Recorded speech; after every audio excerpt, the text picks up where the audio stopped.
कि कस्टम्स में है या इनकम टैक्स में है तो मोटा पैसा छापता होगा। ठीक है, तो क्या है ये पूरी सच्चाई, थोड़ा आप एक बार बताएं बच्चों को। क्या एक एमटीएस का बंदा आईआरएस ऑफिसर बन सकता है? सीधी सी बात कहूँ तो लोग सीधे आसान शब्दों में ये कह देते हैं ये तो फाइल्ड होने वाला जॉब है। तो क्या ऐसा है? तो फिर ये स्पोर्ट्स कोटा का चक्कर क्या है कि हमारे चहल जी को इनकम टैक्स इंस्पेक्टर बना दिया जाता है और हमारे सिराज भाई को जो है डीएसपी बना दिया जाता है। इसके अलावा और क्या अलाउंस रहता है? क्या पेट्रोल का खर्चा मिलता है, घूमने का पैसा मिलता है? ये कहा जाता है एमटीएस में ऐसा कि आप अपने जगह पर किसी और से नौकरी करवा सकते हैं। 32,000 रुपए की पेमेंट आप ले लीजिए, आपके जगह पे 10 या 15,000 का कोई व्यक्ति को दे दो और वो ऐसा नौकरी कर लेगा। तो क्या ऐसा भी है? तो ओवरऑल एक सरकारी नौकरी में आजकल ये एक्सपोजर भी दिया जा रहा है कि आप अपने स्किल और अपने टैलेंट को ग्रो करिए और ऐसा नहीं कि एक पपेट बन के रह जाइए और आए दिन आइए नौकरी करिए और चले जाइए। तो शादी वादी का भी आप लोगों ने अब सोचा है? नहीं, इन्होंने सोचा है, इनका भी होने वाला है। जय हिंद दोस्तों, आप सभी का स्वागत है आपके अपने परिवार में। और मेरे साथ में अभी दो व्यक्ति ऐसे हैं जो भी सरकारी नौकरी पर चयनित हैं और बहुत ही बढ़िया तरीके से देश सेवा कर रहे हैं अपने डिपार्टमेंट के माध्यम से। ठीक है, एक का नाम है नितेश और एक का नाम है पीयूष और ये दोनों एमटीएस के माध्यम से इनकम टैक्स डिपार्टमेंट में सेलेक्टेड है और वो भी दिल्ली में। तो आज इस वीडियो में हम जो चर्चा करने वाले हैं वो किसी सब्जेक्ट के ऊपर में नहीं होने वाला है कि कैसे इन लोगों ने अपने पेपर को क्रैक किया, ठीक है, कैसे इनकी रणनीति रही, ऐसी कोई चर्चा नहीं होने वाली है। जो मुख्य रूप से चर्चा होने वाली है वो यहाँ पर यह है कि डिपार्टमेंट में काम करने का तरीका क्या होता है, आखिर ये इनकम टैक्स डिपार्टमेंट है क्या। चाहे आप एमटीएस से सेलेक्ट लेकर के इनकम टैक्स डिपार्टमेंट में जाते हो या सीजीएल से सिलेक्शन लेकर के आप वहां पर जाते हो, तो प्रमोशंस कब कब होते हैं, सैलरी कितनी मिलती है, क्या आसार होते हैं, कितने सालों में प्रमोशन होता है, क्या आपके शहर बदल सकते हैं या नहीं, जो एक्चुअल वर्क प्रोफाइल है वो क्या है। ठीक है, मैं इस वीडियो को लेकर के इसीलिए आ रहा हूँ क्योंकि अक्सर हमारे साथ में ऐसा होता है जब बच्चे सेलेक्ट होते हैं तब हम उनका इंटरव्यू लेते हैं, लेकिन उस समय उनको उस नौकरी पर काम करते हुए का एक्सपीरियंस नहीं होता। ठीक है, जैसे बच्चा कोई कस्टम में सेलेक्ट हो गया, अब वो जब सेलेक्ट हो गया उसके 1-1.5 साल के बाद में उसको उसके बारे में पूरी जानकारी मिलती है। तो यहाँ पर क्या होता है, बच्चों को थोड़ा सा दिक्कत ये हो जाता है कि जब सिलेक्शन के समय पोस्ट चूज करना होता है तो उनको उस डिपार्टमेंट के वर्क प्रोफाइल के बारे में नहीं पता होता। तो ये वीडियो सभी लोगों के लिए बहुत ही शानदार एक वीडियो होगी जिसके अंदर में हमारे दोनों महारथी आप लोगों को बहुत बढ़िया तरीके से इस डिपार्टमेंट के आबोहवा के बारे में सब कुछ बताएंगे कि जो ये भौकाल है वाकई में क्या इतना भौकाल है भी या नहीं। ठीक है, और काम कितना है, प्रेशर कितना है, सैलरी कितनी है, इंक्रीमेंट के आसार क्या है। ठीक है, तो आप दो एक सिर्फ सेलेक्टेड नहीं बल्कि एक एक्सपीरियंस होल्डर लोगों से आप यहाँ पर मिल करके उनसे सारी बातें समझ पाएंगे। ठीक है, स्वागत है आप दोनों का। Thank you. ठीक है, नीतीश आप अपने बारे में बताइए। मेरा नाम नीतीश कुमार है और मैं एमटीएस 2022 बैच से दिल्ली इनकम टैक्स डिपार्टमेंट में सिलेक्टेड हूँ और दिल्ली में पोस्टिंग है हमारी। तो दिल्ली में काम करते हुए मुझे 6 महीने से ज़्यादा हो चुका है और डिपार्टमेंट में दिल्ली में जो है वर्क प्रोफाइल बहुत ही अच्छा है, बहुत ही आसान है। एमटीएस वालों के लिए बहुत ही अच्छा है अगर आगे तैयारी करनी है, इवन यूपीएससी की तैयारी करनी हो, एसएससी की तैयारी करनी हो, कोई भी हो, क्योंकि आपको दिन भर में हार्डली आपको आधे घंटे काम होगा मुश्किल से, डायरी और डिस्पैच वो हो जाता है। उसके बाद में आप चाहें तो उसमें उसके अंदर ये बेनिफिट है कि आपको इनकम टैक्स के सारे बिल्डिंग में यहाँ पे एक लाइब्रेरी दिया जाता है, प्रॉपर कैफेटेरिया होता है, जिम होता है, हर चीज हर फैसिलिटी होता है। आप समझिए कि आप स्कॉलरशिप पे आए हैं, आपको पढ़ने मिल रहा है और पैसे मिल रहे हैं बस। तो आप मतलब देख लीजिए, कोई ऐसा ना आपके डिपार्टमेंट का बोले कि नहीं ज्यादा बोल दिया लग रहा है, नहीं ऐसा बिल्कुल भी नहीं है। ठीक है, पक्का ना? चलिए आप बताइए यहाँ पे कि आप अपने बारे में थोड़ा इंट्रो बताइए और अपने वर्क प्रोफाइल के बारे में। जी सर, मेरा नाम पीयूष कुमार है और मैं भी एमटीएस 2022 में सिलेक्टेड हूँ दिल्ली में। ठीक है, as an income tax department. तो हम दोनों की पोस्टिंग एक्चुअली सेम जगह पे ही है। तो मतलब दोनों आए भी साथ ही हो? जी साथ ही आया हूँ, सेम पोस्टिंग है हमारी, है ना, ड्रमशेड बिल्डिंग में। वहाँ पे क्या है, बहुत सारे बिल्डिंग्स है वहाँ पे इनकम टैक्स के सब डिवीजन। अच्छा, तो आप लोग हो कहाँ से? मैं चंपारण से हूँ। चंपारण से हो? अच्छा, डिस्ट्रिक्ट से। अच्छा, हमारे होम डिस्ट्रिक्ट से हैं। और आप? मैं तो बनारस का हूँ सर। अच्छा, बनारस के हो, बहुत बढ़िया। तो कैसे सेटल हो गए यहाँ पे? सर प्रेफरेंस थी फॉर्म भरते टाइम ही, सेकंड प्रेफरेंस दिल्ली थी, फर्स्ट चंडीगढ़ थी। अच्छा, तो सेकंड ही हमें पहला मिल गया, सेकंड ही मिल गया। जी सर। तो ये बताइए कि बात करते हैं जब इनकम टैक्स डिपार्टमेंट को लेकर के, तो एक इनकम टैक्स डिपार्टमेंट आप 10वीं पास करने के बाद में एमटीएस की परीक्षा दे करके जा सकते हैं। दूसरा, उसके बाद में आप सीजीएल के माध्यम से जा सकते हैं और बाकी उसके बाद में यूपीएससी से भी आप जा सकते हैं।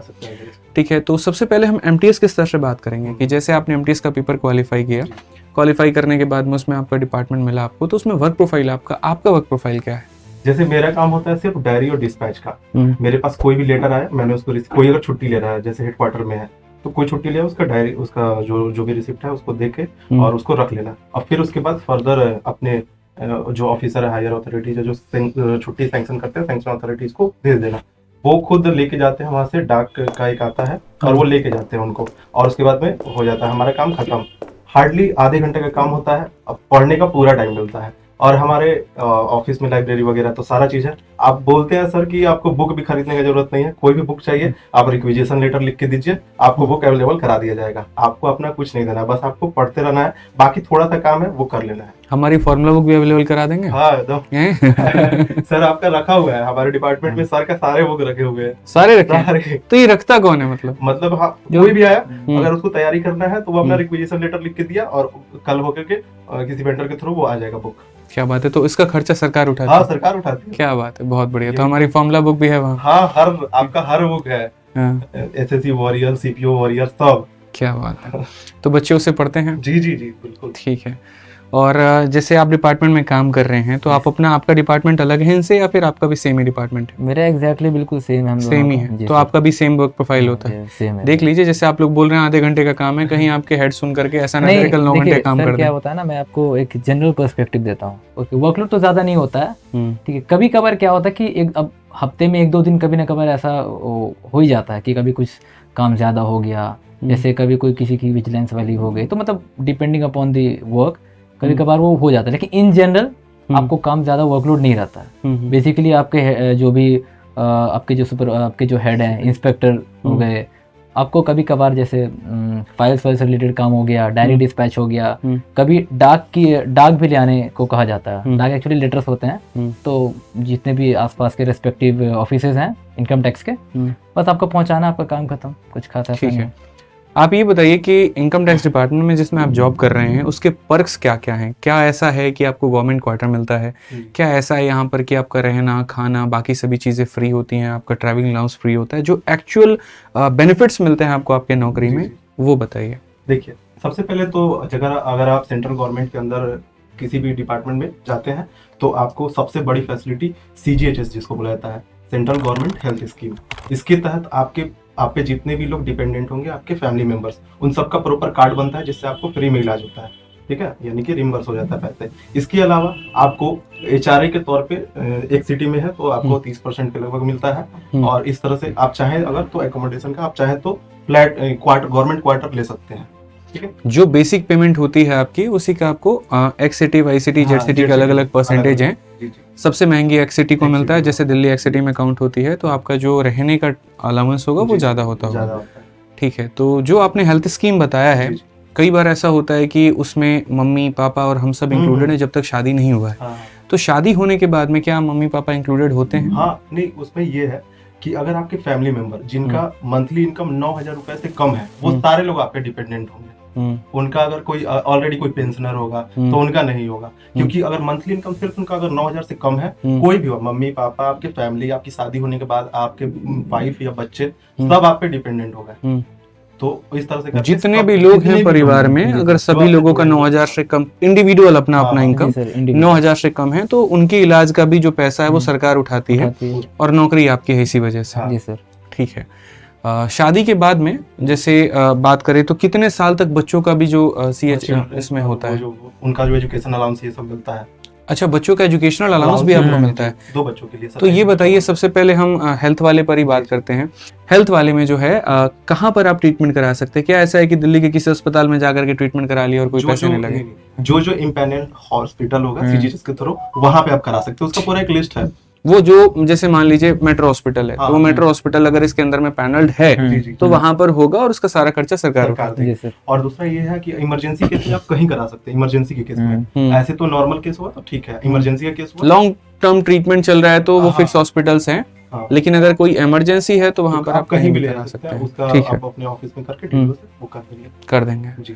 ठीक है, बहुत शानदार। अब बात आते हैं बच्चों की पढ़ाई के ऊपर में, जैसा आपने कहा, तो बच्चों की पढ़ाई क्या किसी भी स्कूल में हो सकती है या फिर कुछ फिक्स स्कूल है? नहीं, कोई भी स्कूल, प्राइवेट हो सरकारी, कोई भी स्कूल, उसमें मतलब सरकार का जो होता है वो 27,000 रुपए पर एनम के हिसाब से एक बच्चे को मिलता है। तो मैक्सिमम 2 बच्चे गवर्नमेंट के हिसाब से 2 बच्चों का अलाउंस आपको दिया जाता है एजुकेशन चिल्ड्रन। तो मानिए कि महीने का ही फीस अगर बच्चे का 20,000 रुपया है, जी सर, तो फिर तो आपको तो खुद सारा पे करना होगा। खुद कुछ पे करना होगा। 27,000 और यानी 54,000 रुपए आपको सरकार दे रही है, बाकी उससे ज्यादा एक्स्ट्रा वो आपको। लेकिन वो तो साल के 54,000 है ना? जी सर, ठीक है। 2 बच्चों के लिए आपका, जी। ठीक है, अगर 2 बच्चे पढ़ रहे हैं तो। जी। इसके अलावा और क्या अलाउंस रहता है? क्या पेट्रोल का खर्चा मिलता है, घूमने का पैसा मिलता है? एक कॉन्वीनियंस नाम का एक है Convenience, हाँ जी सर। तो उसमें क्या होता है कि अब सब डिफरेंट पोस्ट के लिए अलग अलग है। जैसे अगर कोई इंस्पेक्टर एज एन इंस्पेक्टर आता है तो उसके लिए आई थिंक 30 लीटर पेट्रोल का आपको पैसे जो आपको दिए जाते पर हैं, month। और हाँ पर मंथ बेसिस पे। और एक नोटिस सर्वर की पोस्ट होती है, वो एमटीएस से जस्ट एक प्रमोशन के बाद मिलती है। तो उसमें आपको 15 लीटर्स पेट्रोल का मिलता है खर्चा। और अगर एमटीएस हो आप तो उसमें ऐसे 3 तो लीटर का है, हाँ मतलब 300 रुपए के अराउंड आपका पर मंथ अलाउंस मिल जाएगा। अलाउंस मिल जाता है। जी सर। क्या इसके अलावा कोई और अलाउंस आपको याद आ रहा है जो सरकार देती है एमटीएस में नौकरी में? टीपीटी कोई और- अलाउंस जो बोला जाता है हाँ। सैलरी में इंक्लूड होके ही। तो बेसिक अगर एक बार आप अपनी सैलरी को यहाँ डिफाइन कर पाएं तो जी। कैसे सैलरी होगा, थोड़ा वो बता सबसे सकते पहले हैं? जी, जी। हाँ, ये लीजिए मार्कर, आप बता सकते हैं, कोई दिक्कत सबसे पहले हमारा बेसिक पे नहीं। बेसिक पे होता है। होता है। रुक जाइए, 18 एक सेकंड रुक जाइए, बताइए। सबसे पहले हमारी बेसिक पे होती है हाँ। 18,000 रुपए मिनिमम। ये बेसिक पे है, बेसिक पे ये बेसिक पे रखा फिर जाता है। आपको डियरनेस अलाउंस यानी कि डीए मिलता है, महंगाई जो कि भत्ता, अभी जिसको हम 53% महंगाई हो गया। भत्ता कहते हैं, अभी 53% हो गया है। ठीक है। ठीक है, तो इसका 50% मान लीजिए, 9,000 मान लीजिए। पहले 50% था, अभी हाल फिलहाल ही बढ़ा 9,000 अच्छा, 3% अभी जी हाल सर। फिलहाल बढ़ा है, ठीक है।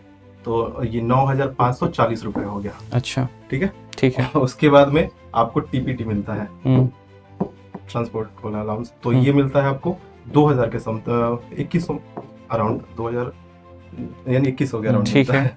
उसके बाद में एचआरए मिलता है आपको, हाउस रेंट Rent अलाउंस, ये इसको हम लोग बोलते हैं रहने का पैसा, ठीक है। इसको मिलता हाँ, ये मिटा दिया हमने, ठीक है।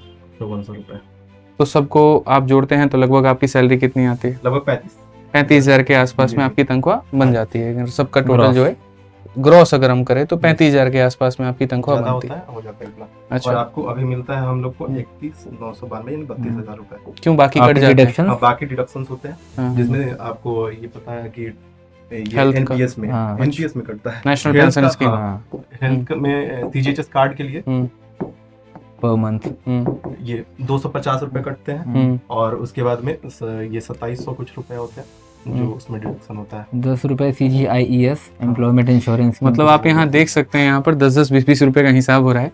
हो भी क्यों ना, क्योंकि जो अपनी मेहनत की कमाई चाहे 10 रुपए हो या 1 लाख रुपए हो, अगर कहीं पर भी जाती है तो उसका हिसाब हमारे दिमाग में फिक्स होता है।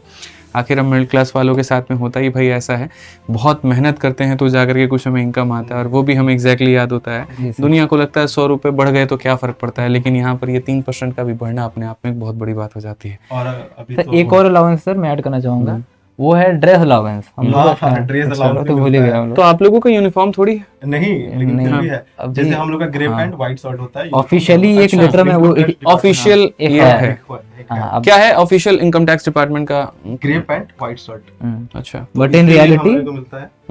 बट इन रियलिटी वैसे कोई पहनता हार्ड एंड नहीं, फास्ट रूल नहीं customs में है। भी नहीं पहनते। जी जी एक्साइज इंस्पेक्टर भी जब 15 अगस्त हो, 26 जनवरी हाँ, हो तो उस दिन तो ही मुझे- पहनेंगे, वही पहनते हैं कि स्पेशल ओकेजन पे। स्पेशल ओकेजन पे। तो वो मिलता है साल में हाँ। 6250 रुपए अभी हो गया। एक ठंडी का अलग होता है, गर्मी का अलग होता है, या सब मिला के एक ही बार? एक ही बार मिलता अलग एक ही बार मिलता है ना? Yes, sir। हाँ, जैसे पुलिस डिपार्टमेंट में 2 बार मिलता है। है। हाँ। सर्दियों के अलग होते हैं, गर्मी के अलग होते हैं। 24 उनमें मतलब जूते के भी पैसे मिलते हैं जी, कि जी, ऊपर जी, का जी। यूनिफॉर्म और शूज दोनों मिला करके। जी सर। चलिए, तो ये आपकी पेमेंट हो गई। अब बात करते हैं कि एमटीएस डिपार्टमेंट से क्या सीजल तक जाया जा सकता है बिना सीजल का पेपर दिए? चलिए आप बताइए फिर क्या है, कैसे प्रमोशन का क्या खेल है? सर प्रमोशन की अगर बात ऐसे ही करें, बता दीजिए सामने। प्रमोशन की अगर बात करें ना, तो देखिए सीजीएल के तो 2 पोस्ट होते हैं इनकम टैक्स डिपार्टमेंट में। If you talk about only income tax department, तो एक होती है 2400 grade pay tax assistant TA, और एक होती है इंस्पेक्टर, है ना, 4600 ग्रेड पे 4600 ग्रेड पे। तो जैसे अगर आप एमटीएस आओगे ना, तो मैं थोड़ा पहले का ही आपको थोड़ा बता दूं और अभी एट प्रेजेंट का ही बता दूं। एक ओवरऑल बता दूं कि first of all from MTS आप बनते हो नोटिस सर्वर, ठीक है, और नोटिस सर्वर से फिर आप बनते हो टैक्स असिस्टेंट जी। तो अगर एमटीएस से डायरेक्ट टीए भी बन सकते हो, वो डिपेंडिंग ऑन द ये वैकेंसीज के ऊपर होती है। अगर वैकेंसीज टीए की अवेलेबल है तो आप डायरेक्ट टीए बन जाओगे एमटीएस से। अगर नहीं है तो फिर आपको होता है ना बीच में एक वो बीच का इंटरमीडिएट पोस्ट में बताया नोटिस सर्वर, वो बनता है। तो अगर आप एमटीएस से टीए अगर आपको बनना है तो उसके लिए सिर्फ एक बेसिक सा टाइपिंग टेस्ट होता है, वो 18 वर्ड्स पर मिनट, वो बहुत अगर आप बेसिकली आप सीजीएल का पेपर दिए हो या सीएचएसएल का पेपर दिए हो तो आप इजीली क्रैक वो उसको पास कर जाओगे। और पहले का सीन क्या था ना कि अगर आपको प्रमोशन लेना है तो 3 से अराउंड 3.5 ईयर्स में आप एमटीएस टू टीए बन जाते थे, ठीक है, और same for inspector as well. But अभी क्या है कि थोड़ा वो प्रमोशन का थोड़ा सा ऐसा सीन हो गया हमारा कि एक नई रिक्रूटमेंट रूल आई है, उसके अकॉर्डिंग ये क्या है कि बाहर एग्जाम के थ्रू जो रिक्रूटमेंट है उसको बढ़ावा देने के लिए जो इंटरनल प्रमोशंस है उसको थोड़ा सा डिले कर दिया गया अप टू 8 to 10 ईयर्स। तो ये सीन है, फिर आप हाँ इंस्पेक्टर बन सकते हो। इंस्पेक्टर पुराने प्रमोशन के हिसाब से इंस्पेक्टर से लोग कमिश्नरेट पे भी गए हैं, असिस्टेंट कमिश्नर, असिस्टेंट कमिश्नर भी बने हैं, असिस्टेंट कमिश्नर भी बने हैं पहले, बहुत पहले। और जिन्होंने कम उम्र में ज्वाइन कर लिया तो वो एमटीएस से सीधा असिस्टेंट कमिश्नर तक भी गए, लेकिन आज के समय में ये संभव नहीं है, आरआर के अकॉर्डिंग जी नहीं है। ठीक है, पहले तो ऐसा प्रमोशन था। तो सबसे पहला जो प्रमोशन होता है आपका एमटीएस में वो कब होता है और कौन सी पोस्ट पर होता है, कितने समय के बाद में होता है? तो एमटीएस के मान लीजिए आपने कोई टाइपिंग नहीं दिया, आपने कुछ नहीं किया, आप अपने जगह पर स्थिर हैं, तो उसके बाद में पहला प्रमोशन आपका कब होगा? अगर आपने टाइपिंग टेस्ट क्लियर नहीं किया है तो आपको नोटिस सर्वर बनाया जाएगा, क्योंकि टीए के लिए एक स्किल होना जरूरी है, वो टाइपिंग का। ठीक है, डिपार्टमेंट के हिसाब से जो टाइपिंग जानता है उसी को टैक्स असिस्टेंट बनाया जाता है। अगर आप एमटीएस में अगर आप टाइपिंग देते हैं तो आप टैक्स असिस्टेंट बन सकते हैं 3 से 3.5 साल के अंदर में। या तो सीजीएल निकाल करके टैक्स असिस्टेंट बनिए या एमटीएस में प्रमोशन पा करके बनिए, ये हो गया पहला चरण। और दूसरा, अगर मान लीजिए कि आपने टाइपिंग टेस्ट क्लियर नहीं किया तो फिर आप नोटिस सर्वर बनिए, और आपका जो बेसिक है वो जैसे वैसे बढ़ते जाएगा। सैलरी कितना होता है? पहली प्रमोशन 3 साल के बाद में होती है लगभग, आपका ये कहना है। तो उसमें सैलरी कितनी हो जाती है? जैसे कि अगर आपको इन हैंड अभी 31,000-32,000 के करीब में मिल रहा है तो तब उसको इन हैंड कितना मिलता होगा? उसको 47 के आसपास, 47 के आसपास, मतलब 16,000 रुपए का प्रमोशन हो जाता है, वो भी 3 साल के अंदर में। ठीक है, उसके बाद में सेकंड प्रमोशन कौन से पोस्ट पर होता है? सेकंड प्रमोशन सीनियर टीए, जो कि अब ओएस और सीनियर टीए को मर्ज कर दिया गया है, ऑफिस सुपरिटेंडेंट और senior TA 4200 grade pay. 4200 grade pay मतलब आप सीजीएल के बराबर में आ जाते हैं। जी सर। तो या तो आप एमटीएस की नोकरी से 6 साल 7 सालों के बाद में सीजीएल के बराबर में आ जाएंगे, या सीजीएल की नौकरी आप निकाल करके टीए बराबर। सर आपको जान के हैरानी होगी, जो ओएस है ना वो सर ग्रुप बी में आता है वो जो कि इंस्पेक्टर भी एक side income tax inspector group C में आता है, लेकिन आपने जो ऑफिस सुपरिटेंडेंट की बात की वो ग्रुप बी पोस्ट है। यस सर, बहुत बढ़िया है। एमटीएस के मेरे कुछ लेकर के सवाल हैं। सबसे पहला सवाल यहाँ पर ये होता है, सीधी सी बात कहूँ तो लोग सीधे आसान शब्दों में ये कह देते हैं ये तो फाइल्ड होने वाला जॉब है, तो क्या ऐसा है? जी वैसा नहीं है, क्योंकि आजकल जो आपके सीनियर है वो जानते हैं कि अब आजकल जो बच्चे आ रहे हैं वो पढ़े लिखे हो रहे हैं, क्योंकि कंपटीशन इतना ज्यादा कंपटीशन फाइट करके जो आ रहा है वो तो नॉर्मल होगा नहीं, मतलब ठीक है, मतलब उसके पास तो नॉलेज होगा बहुत सारा, तो इसीलिए वो जानते हैं, इसीलिए इनको काम दिया था डेस्क जॉब। ठीक है, और जो कंपैशनेट बैकग्राउंड से होते हैं उनको भी अगर एमटीएस लगते हैं, जैसे कि उनके फैमिली में किसी की डेथ हो जाती है उसके जगह पे, तो उनको अगर देखते हैं कि ये बंदा अगर कंप्यूटर पे डेस्क जॉब नहीं कर सकता है, तब उनको हार्ड सिचुएशन में उनको वो दे देते हैं कि चलो भाई तुम ये करो, कोई एक पर्सन हो जो मैनेज करे। कई बार ऐसा होता है कि जैसे जिसकी सरकारी नौकरी है, अभी वो रेल हादसा वाला हमने सुना था कि एक व्यक्ति की हेल्थ दब करके मृत्यु हो गई थी, तो उनको भी नौकरी अपने मेरिट पर नहीं मिला था, उनको अपने पिता के स्थान पर मिला था, और पिता के जगह पर वो गए थे, और फिर उसके बाद में बहुत ज्यादा स्किल और ट्रेनिंग नहीं थी उनकी। ठीक है, फिर बाकी तो हादसा जो गलत हुआ वो तो बहुत गलत हुआ था। तो मतलब मेरा ये कहना है कि किसी के जगह पर जब आप जाते हैं और स्किल नहीं हो तो वैसा आपको काम दे दिया जाता है।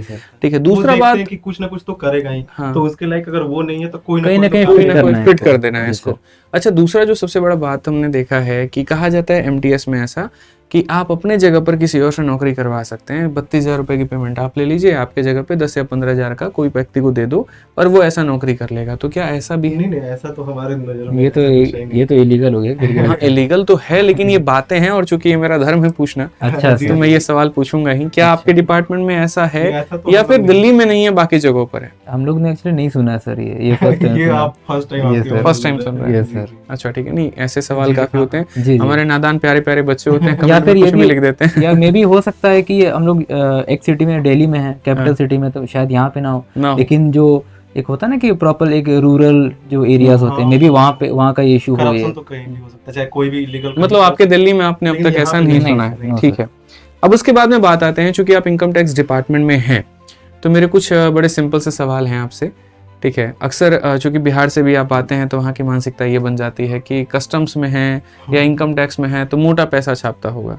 ठीक है, तो चूंकि आप उसी डिपार्टमेंट में हैं, सीजीएल वाले भी सेलेक्ट होकर के आपके साथ में ही जॉब कर रहे हैं, आप भी वहीं पर उनके साथ में जॉब कर रहे हैं, तो क्या ऐसा है जो मानसिकता बनी हुई है लोगों की इनकम टैक्स लेकर के, क्योंकि एक होड़ मच गया है। जी सर। एक समय था जब ऑल इंडिया रैंक 1 सीजीएल के माध्यम से एग्जामिनर चूज करता था, फिर एक समय आया जब एमईए चूज किया, Yes. एक वक्त आया कि उसके बाद में आप इनकम टैक्स को प्राथमिकता देने लगे, Yes. ठीक है, फिर लगा लोगों को कि नहीं ये फेसलेस हो गया है, अब तो जी हमें पता ही नहीं चलता है, तो थोड़ा बहुत एडजस्टमेंट नहीं हो पाएगा, ठीक है, तो क्या है ये पूरी सच्चाई, थोड़ा आप एक बार बताएं बच्चों को। सर ये बात ये है ना कि एक्चुअली फर्स्ट ऑफ ऑल तो ये पोस्टिंग पे डिपेंड करती है। पहले बात ये है कि जब 2020 से पहले जब फेसलेस नहीं था ना, तो एक्चुअली आपको पता है कि पब्लिक डीलिंग ज़्यादा हुआ करती थी, तो एक टू सम एक्सटेंट समाव ये सच भी था पहले के ज़माने में। अच्छा। लेकिन अगर आज की अगर बात करें तो अगर जैसे कि अगर आपकी पोस्टिंग जैसे जो फिजिकल जैसे कि यूनिट्स हैं बहुत सारे वेरिफिकेशन यूनिट, तो वहाँ की बात करें तो वहाँ पर जैसे इंस्पेक्टर को थोड़ा ज़्यादा मतलब वर्कलोड ज़्यादा हो जाता है, फिजिकली वेरीफाई करना, वहाँ पे जाके नोटिस सर्व करना, है ना, नोटिस सर्वर, और उनका थोड़ा सा सेम जैसा बैकग्राउंड हो जाता है। तो डिपेंड करता है पोस्टिंग कहाँ पे आपकी एक्चुअली। जैसे पोस्टिंग अगर प्रॉपर ऑफिस एरिया में आपके, तो वहाँ पे मतलब अब वो डिपेंड करता है इंस्पेक्टर्स का भी। आप बताइए। कुल मिला के बात ये है कि अब पहले जैसा वो उस तरह नहीं है कि हाँ। फेसलेस हो चुका है, तो पब्लिक डीलिंग कुछ कुछ जगह पे अभी फेसलेस नहीं है, जैसे कि इन्वेस्टिगेशन टीडीएस हो गया, जहाँ डायरेक्ट कंपनीज के सीईओ आते हैं, तो वहाँ पे मतलब ये सब संभावनाएं होती हैं, और वो डिपेंड करता है उस, सर इलीगल तो है ही, मतलब आपका ये कहना है कि देखिए अब इनकम टैक्स डिपार्टमेंट में आप उस मानसिकता के साथ में तो बिल्कुल मत आइएगा कि हाँ जा करके मोटा पैसा छाप लेंगे, ऐसा बिल्कुल कहीं पर भी दूर दूर तक कोई बात नहीं है, ठीक है। फेसलेस एक बहुत अच्छा सरकार का कदम था जिसके माध्यम से करप्शन को काफी हद तक रोका गया है, ठीक है, और बाकी जिनके ईमान में जैसा है वो तो कहीं से भी कुछ भी कर लेंगे। ऐसा इसलिए है सर ना, क्योंकि अगर आप फर्स्ट ऑफ ऑल अगर यहाँ पे आ रहे हो ना गवर्नमेंट जॉब में, और अगर इनकम टैक्स डिपार्टमेंट में भी आ रहे हो, तो आपको हर एक चीज की इंटीमेशन देनी पड़ेगी, आप क्या करो ट्रांजैक्शन, नहीं तो फिर आपकी विजिलेंस फाइल कभी भी खुल सकती है, फिर आप मुश्किल में पड़ जाओगे। अच्छा। तो ये चीज को लेकर तो आप कभी मत आओ कि मेरे को ऐसा जो पहले के जमाने में बोला जाता था कि मोटा पैसा इनकम टैक्स के नाम पे, ये तो अब ये पॉसिबल नहीं है। इवन आप बेसिक के ट्वाइस से ज्यादा कुछ भी अगर आपको इंटीमेट कराना पड़ेगा, तो आपको इंटीमेशन देना होगा और आपके विजिलेंस में वो ऐड होगा। मतलब अगर आपने मतलब आपकी बेसिक देखी जाएगी सैलरी कहाँ से आ रही है, और फिर उसके ट्वाइस से ज्यादा है तो वो मैच करके देखेंगे, अगर आपकी इनकम से ज्यादा का हुआ तो फिर तो लेने के देने पड़ेंगे। तो ये छोटी छोटी चीजें हो जाती हैं। सीजीएल में अगर हम बात करते हैं तो सबसे बड़ा एक मिथ है, और मैं इसको मिथ ही बोलूंगा क्योंकि बहुत सारे बच्चों को ये पता ही नहीं कि इनकम टैक्स इंस्पेक्टर अलग होता है और इनकम टैक्स ऑफिसर अलग होता है। उन्हें ये लगता है दोनों बराबर ही हैं, सीजीएल क्वालिफाई करके बन जाएंगे। तो सबसे पहला जब आप सीजीएल क्वालिफाई करके जाते हैं तो आप ऑफिसर बनते हैं कि इंस्पेक्टर बनते हैं? इंस्पेक्टर बनते हैं। इंस्पेक्टर बनते हैं जो कि 4600 ग्रेड पे की जॉब होती है, लेवल 7 की जॉब है। उसके बाद में आप पेपर क्लियर करते हो, आईटीओ का पेपर होता है, इंटर डिपार्टमेंटल एग्जाम्स होते हैं, डिपार्टमेंटल एग्जाम्स होते हैं, वो जब क्रैक करेंगे उसके बाद भी लंबी लाइन है अभी उसके बाद भी आप पास करके तुरंत नहीं हो गए, आपका जब नंबर आएगा। हालांकि ऐसा है कि पेपर क्रैक होने के बाद में तक आपको लग जाता है इंस्पेक्टर से आईटीओ बनने में। It all depends on the vacancies. लेकिन इसमें एक चीज है ये, और वो ये है कि आप पेपर को क्रैक अगर कर चुके हैं तो उसी दिन से आपकी सैलरी इनकम टैक्स ऑफिसर की मिलनी शुरू हो जाएगी, बेशक वो आपको पोस्टिंग मिले ना मिले। ऐसा है ना शायद? क्योंकि मैंने भी ये 2-3 बच्चों से बात की तो उनका सर आप पेपर क्लियर कर लो, सैलरी आपको ऑफिसर वाली ही मिलेगी, पुरानी नहीं मिलेगी। हाँ, बट ये है कि वो ओहदा, वो पद, वो आपको सारी चीजें ताकत जो है वो तब दी जाएंगी जब आपका नंबर आएगा। जी वो मतलब अलग अलग रीजन में अलग अलग है। जैसे आप साउथ में जाओगे तो वहाँ प्रमोशन थोड़ा सा ठीक है, फास्ट है प्रमोशन यहाँ के। अच्छा, क्यों ऐसा क्यों है कि साउथ के प्रमोशन फास्ट है, नॉर्थ के प्रमोशन डीले? क्योंकि यहाँ पे सबसे ज्यादा लोग ऑप्ट करते हैं ये इंस्पेक्टर, उसके बाद वहां भी वैकेंसीज होंगी आईटीओ के, फिर जाके वो आईटीओ बनेंगे, तो एक लंबा मतलब लोगों का एक जमावड़ा होता है, वो धीरे धीरे क्लियर होता है। और साउथ में क्या होता है, कम लोग होते हैं तो वो आसानी से मतलब कुछ सालों में बन जाते हैं। ठीक है, वो उसके भीड़ पे डिपेंड करता है कि डिमांड कितनी है, जितना ज्यादा डिमांड होगा तो कतार उतनी लंबी होगी, ये वाली कहानी। ठीक है, उसके बाद में चलिए इनकम टैक्स इंस्पेक्टर से आप इनकम टैक्स ऑफिसर बन जाते हैं कुछ वर्षों के अंदर में। उसके बाद में अगला प्रमोशन इनकम टैक्स इंस्पेक्टर का क्या होता है? वो आईआरएस बनते हैं, ACIT, assistant commissioner of income tax. सीधा सेकंड प्रमोशन आईआरएस पे ही चले जाएंगे? आईआरएस पे। इसके बीच में कोई दूसरा पद नहीं? अच्छा, आईआरएस कितने सालों में बनते हैं? IRS बनने के लिए पेपर क्रैक करना होता है, पहले IRS बनने के लिए उसके मतलब ACIT बन जाते हैं, वही 10 साल का लगभग रहता है। 10 साल। और ऐसा है कि आप यूपीएससी क्लियर करके या तो आप IRS में चले जाइए, बिल्कुल, और नहीं तो आप सीजीएल के माध्यम से फिर आप वहाँ पे जा सकते हैं। क्या एक MTS का बंदा IRS ऑफिसर बन सकता है? पहले ये होता था, एट प्रेजेंट नो, अभी आराम नहीं हो आने की सकता, वजह at से present ये नहीं। संभव नहीं है। पहले हो भी सकता था, जो आज से 10 साल 20 साल पहले हाँ, नौकरी करते हो, अब ये संभव नहीं। No sir. ठीक है। हमारे एक DDO है जो कि लगभग जी। इंस्पेक्टर से थोड़ा ज्यादा बड़ा होता है, मतलब एक तरह से गैजेटेड ऑफिसर में वो भी काउंट होता है। ठीक है। तो वो 2005 के MTS हैं, वो भी अभी प्राइवेट, DDO है, और वो भी प्राइवेट। वो भी प्राइवेट थे उस समय, तो हाँ। परमानेंट होगा वैसे होगा। क्या बात है, बहुत बढ़िया। तो पहले का प्रमोशन का सीन बहुत अच्छा कुछ था। और बातें जो आप लोग अपने डिपार्टमेंट के बारे में बताना चाहेंगे और बच्चों के काफी सारे मिथ को क्लियर करना चाहेंगे? सर जैसे कि यहाँ पर सिर्फ जॉब तो है ही, आपको जॉब तो करनी ही करनी है, हम्म, साथ ही साथ आपको और भी सारे अपॉर्चुनिटीज मिलते हैं। जैसे कि अगर आपको स्पोर्ट्स में जाना है, म्यूजिक में जाना है, तो उन सब चीज़ों के लिए डिपार्टमेंट के अंदर ही पर उसको बढ़ावा दिया जाता है, और समय समय पर ऑर्गेनाइजेशन होते रहते हैं इसके बारे में। हाँ, जी, अलग अलग इवेंट्स ऑर्गेनाइज होते रहते हैं, आप participate B it music, B it sports, cultural जितने भी इवेंट्स है ना, तो इन सब चीज़ों में आप पार्टिसिपेट कर सकते हैं, आपको बढ़ावा मिलता तो है। ओवरऑल एक सरकारी नौकरी में आजकल ये एक्सपोजर भी दिया जा रहा है कि आप अपने स्किल और अपने टैलेंट को ग्रो करिए, जी और सर, ऐसा नहीं कि एक पपेट बन के रह जाइए और आए दिन आइए नौकरी करिए और चले जाइए। जी सर। यहाँ तक युजवेंद्र चहल, वो हमारे NG सेक्शन में पोस्टेड है, वो जी, क्रिकेटर। अच्छा। जैसे इनकम टैक्स का एक सेक्शन हमारा वो सिविक सेंटर है मिंटो रोड के आसपास, तो उसी एरिया में वहाँ के ऑफिस के वो एक्चुअली इंस्पेक्टर अपॉइंट हुए हैं, वो युजवेंद्र चहल। तो वो तो स्पोर्ट्स के बेसिस पे उनको मिल गया कि स्पोर्ट्स कोटा से उनको वो जी, नौकरी जी, मिली। स्पोर्ट्स कोटा के काम बेसिस नहीं पे। कराया जाता, बस वो सैलरी टैग लग गया, इंस्पेक्टर हो गया, और बस। अच्छा, तो फिर कौन से पद पर हुए हैं वो? कौन से पद? इंस्पेक्टर, अच्छा, इनकम टैक्स इंस्पेक्टर। मतलब या तो सीजल वाले तुम नौकरी निकाल के करो या स्पोर्ट्स कोटा से। वहाँ लेवल तो फिर ये स्पोर्ट्स कोटा का चक्कर क्या है कि हमारे चहल जी को इनकम टैक्स इंस्पेक्टर बना दिया जाता है और हमारे सिराज भाई को जो है DSP बना दिया जाता है? ये हर असल डिपार्टमेंट वाले क्या चाहते हैं कि हमारे बंदे हो वो, मतलब हमारे डिपार्टमेंट के लिए कुछ नाम रोशन करें, रिप्रेजेंट करें। तो उनको एक सम्मानित पद दे दिया जाता है कि वो हमारे डिपार्टमेंट का टैग लग गया, तो थोड़ा हमारा वो मतलब सीजल वाले ज्यादा सम्मान कर नहीं पाए हैं? चलिए, बहुत बढ़िया है। तो काफी क्रिकेटर्स हैं, अगर आप देखेंगे तो एयरफोर्स में सर्व किया है सचिन तेंदुलकर ने, लेकिन वहीं पर आर्मी को सर्व किया है MS धोनी ने। ठीक है, तो अलग अलग क्रिकेटर्स हैं, स्पोर्ट्स कोटा के माध्यम से अलग अलग पदों में जा करके उसकी गरिमा को बढ़ाते हैं। बहुत अच्छा लगा आप लोगों से बात करके, और बहुत ही शानदार ये एक पॉडकास्ट रहा। खड़े खड़े हम लोगों को 28 मिनट हो चुके हैं, ठीक है, और 2 हमने यहाँ पर अधिकारी लोगों को, भाई वो भी इनकम टैक्स डिपार्टमेंट के है तो उनको खड़ा कर रखा है आधे घंटे से। ये बहुत बढ़िया, आप लोग अभी भी काम कर रहे हैं, और जिस पद पर आज अभी हैं, मैं बता रहा हूँ सीजीएल से ज्यादा कंपटीशन अभी MTS में। एक तो सवाल भी ऐसा सेट करता है ये लोग, बताओ, ऊपर से मैथ्स में स्कोरिंग था तो उसको भी क्वालिफाइंग बना के छोड़ दिया। इज्जत कुछ तो छोड़ो। SSC वालों, भैया देख रहे हो वीडियो तो थोड़ा मैथ वैथ को कुछ ध्यान दो, ठीक है। सही बात। हाँ, तो ये बड़ा जरूरी है, और बाकी बहुत बढ़िया काम आप लोग कर रहे हैं, ऐसे देश का नाम रोशन करते रहिए, ठीक है। और अगली बार जो है मैं चाहूंगा कि आप लोगों को और बड़े पद पर देखो। जी, डेफिनेटली सर। तो शादी वादी का भी आप लोगों ने अब सोचा है? नहीं, इन्होंने सोचा है, इनका भी होने वाला है। इनका होने मैं तो वाला अभी है? काफी यंग हूँ अभी। अच्छा, आप यंग हैं, तो हम बुजुर्गों में आ गए हैं? नो सर, देख रहे हो भाई साहब, वही तो बुजुर्ग बना दिया 2 मिनट। नहीं बुजुर्ग नहीं सर, आप लोग अभी मोस्ट एलिजिबल बैचलर हो ना। नहीं तो आप बैचलर नहीं है फिर? बैचलर में भी मैं कहना क्या चाहते हो, सीधा ये बोलो कि सर अभी 2 साल घूमना है, घुमाना है। घूमने में सर तैयारी करनी है, अच्छे पोस्ट पे आना है सर। ये हुई ना बात, मेहनत करने वाली काम करो। तो सर आपके लिए रिश्ता ढूंढा जाता है? नहीं, वो 26 तक करेंगे। भाई साहब कर लो, समय है, बात समझो, ठीक है। नौकरी लग चुकी है, नहीं हो तो घर वालों से बात कराओ हमारी, हम थोड़ा मम्मी को मोटिवेट कर देते हैं, ठीक है। नौकरी लग गई है तो चलिए, बहुत बढ़िया लगा आप लोगों से बात करके, और अगली बार आपकी शादी में आएंगे हम सीधा, ठीक है। वो तो आपको आना ही है आपको। ठीक है, बहुत बहुत धन्यवाद आप सभी लोगों को, और अगर आशा करता हूँ कि आपकी सारी बातों को मैं समझा पाया हूँगा।